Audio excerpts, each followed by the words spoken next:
Guys, Ryan with Everyday Carry here, and we're going to talk snake staff systems tourniquets today. And in particular, one mistake that I made when I staged my 1.5 inch, which I've been carrying for a while, that I just learned was actually incorrect by watching the video from snake staff systems themselves, and how to end up with a tourniquet that looks staged like this that will open properly when you need it. So what I did is I staged this similar to how I would stage any other tourniquet, which is to bundle everything underneath and wrap this part around. The problem with this is when you go to pull this open, it will bind. See that right there? So this strap across is actually preventing it from fully opening, and that is not ideal. So after watching the video from Snake Staff Systems, this is how they recommend to actually stage it. So we're gonna pull the windlass over to the side, and if you need some extra length, you can actually pull this through just a little bit here and give yourself a little bit of extra room to work with to make sure that you get the windlass over to the side.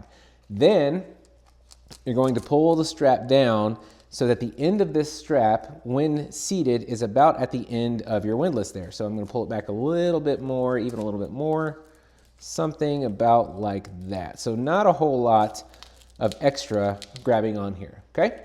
And then you're going to take this and you're going to fold right on that line. Let's go ahead and lengthen this out. Then you're going to fold right on that line up to essentially this little bar right here.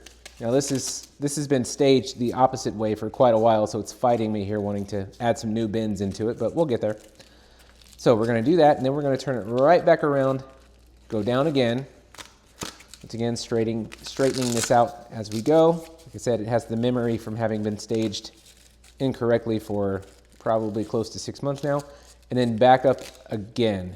And then from here, we're going to just work this Velcro into itself, and then you end up with a nice, compact, even staged tourniquet here that when you need to deploy it, if you just grab and pull, will open all the way up, and then you can just take this little tab here and apply pressure that way. So that is how to properly stage a Snake Staff Systems tourniquet. If you want to check these guys out, check the link below. USA made, very high quality tourniquets. We highly recommend them. Don't get a cheap knockoff that will cost you when it matters the most.